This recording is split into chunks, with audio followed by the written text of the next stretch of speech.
As we mentioned last time, the Gemara in Yuma that Tesam Beis tells us the reason for the two Bati Mikdashim being destroyed. Gemara tells us that the first Beis Hamikdash was destroyed because of Avodah Zarah, Kila Rayis and Shichas Damim. The Gimel Averis Kamuras. The second Beis Hamikdash being destroyed because of Sinas Chinam. And we also mentioned Kalamis Abel Yerushalayim Zeicha V'Roy B'Simchasa. The person that mourns for Yerushalayim, he merits to see the simcha of its rebuilding. And Chazal tell us that any generation, Kol Dor, any generation that the Beis Hamikdash is not rebuilt, it's ki'ilu it was nechrav. Which means that it's our responsibility to try to rebuild that Beis Hamikdash, to try to make the atmosphere, the positive atmosphere that we need for us to be blessed with the siyata d'shmaya for that Beis Hamikdash to be able to be rebuilt. And if one reads the Gemara and it tells us that the reason why the second Beis Hamikdash was destroyed was because of Sinas Chinam, and we're still waiting for that Beis Hamikdash to be rebuilt, perhaps now's the time for us to think a little bit, what is a understanding, what is the understanding, what could be a understanding for Sinas Chinam. Now, it's a big sugya, but maybe we'll just touch upon a point or two. There's a Gemara on Daf Nun Hey Amud Beis in Gittin. The Gemaras that deal with the Agadah of the Churban Beis Hamikdash. And one of the Gemaras begins as follows: Akamsa bar Kamsa Charv Yerushalayim. Because of Kamsa and Bar Kamsa, Yerushalayim was destroyed. The Mashal tells us that Kamsa and Bar Kamsa were father and son. Kamsa was the father, and Bar Kamsa was the son. And there was a fellow in the neighborhood who was making a simcha, and he was very, very close friends with Kamsa. But on the other hand, he was a very, very big enemy of Bar Kamsa. And this fellow who was making the simcha, he sent an invitation to his friend Kamsa. And the person who brought the invitation to his friend Kamsa made a mistake and brought it to Bar Kamsa. Bar Kamsa gets the invitation. He says, oh, good. Comes to the simcha. And when he's at the simcha, the Baal Simcha notices that he's there. He comes over and he says, my enemy that's here, what are you doing here? He said, I came. He said, please leave. He said, I'll pay for my portion. He said, no. I'll pay for half the Suda. He said, no. I'll pay for the whole Suda. He said, no, please leave. He had him taken out. Kamsa said, the Rabbanim are sitting here and being quiet and not making a protest. Must be that they agreed to this, and therefore I'm going to badmouth them to the Malchus. I'm going to badmouth them to the government, and there led the whole story that led us to Goldman by Shady. There are a lot of questions on this Gemara. We'll deal with two. First of all, why was Bar Kamsa the one that was found at fault here more than the host?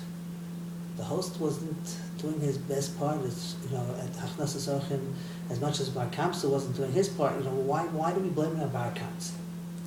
Secondly, the Gemara says, Kamsa Bar Kamsa Chav Yerushalayim. What does Kamsa have to do with anything? He didn't even get his invitation. He was home. He wasn't at the Chasana.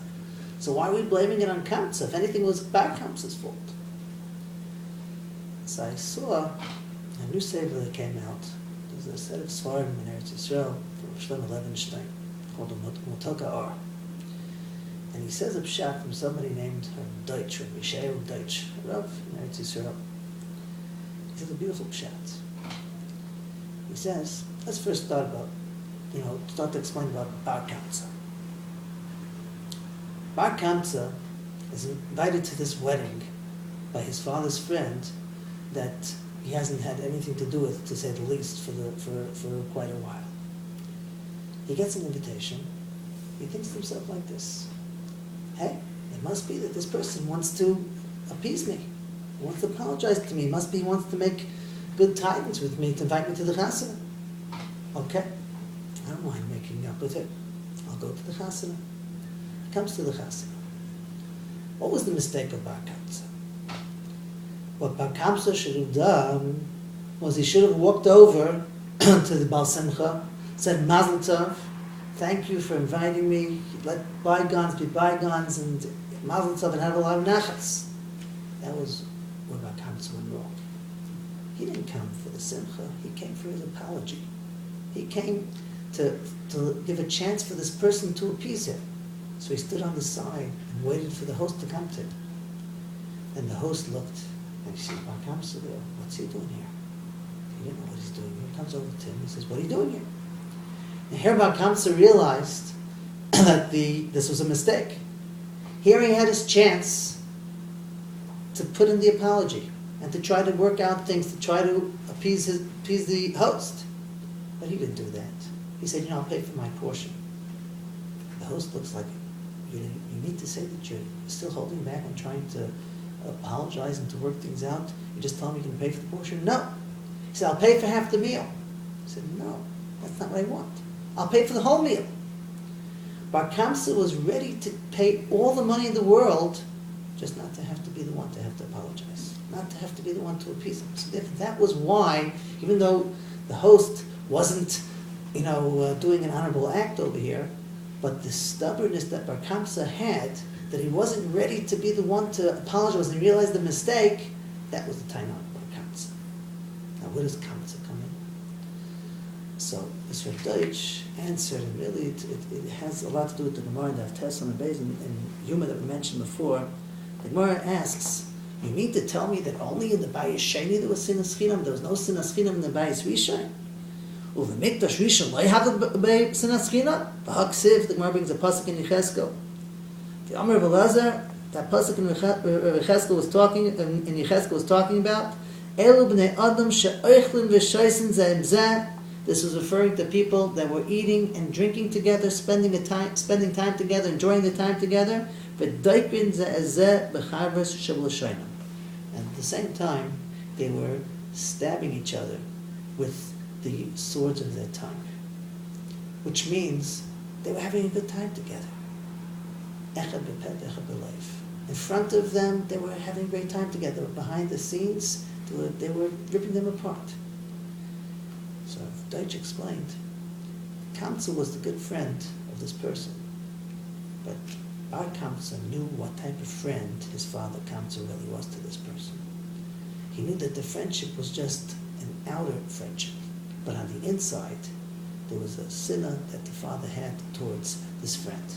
And therefore, Bar Kamsa, seeing that and watching his father having those feelings, developed that sinner himself. And therefore, that's why a Kamsa Bar Kamsa Charav Yerushalayim.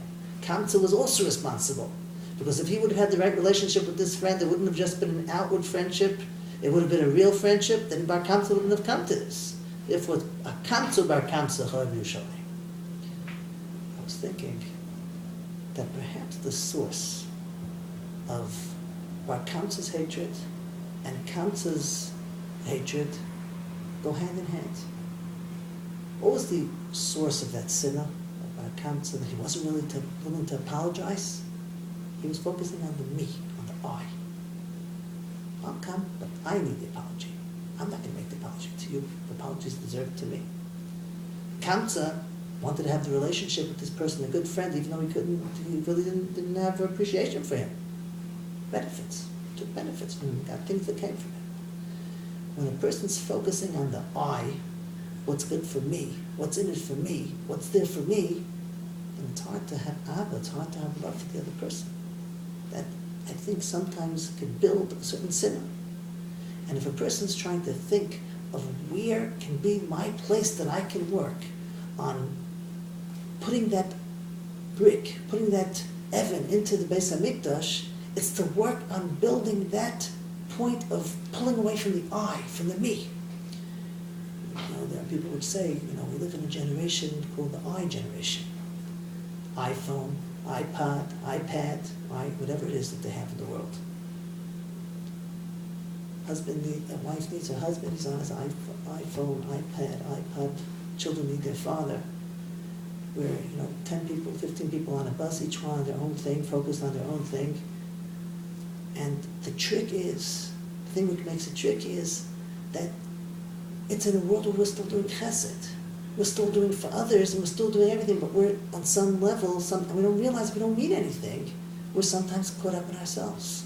And if a person builds that fortification around to make sure that that doesn't happen, to make sure that he's thinking of the other one. It's a story that I once heard from Usher Bellinson. He once said over, I don't know if the story is true or not, but the point is definitely true. He said there was a chassan that one time got guidance from a chassan teacher.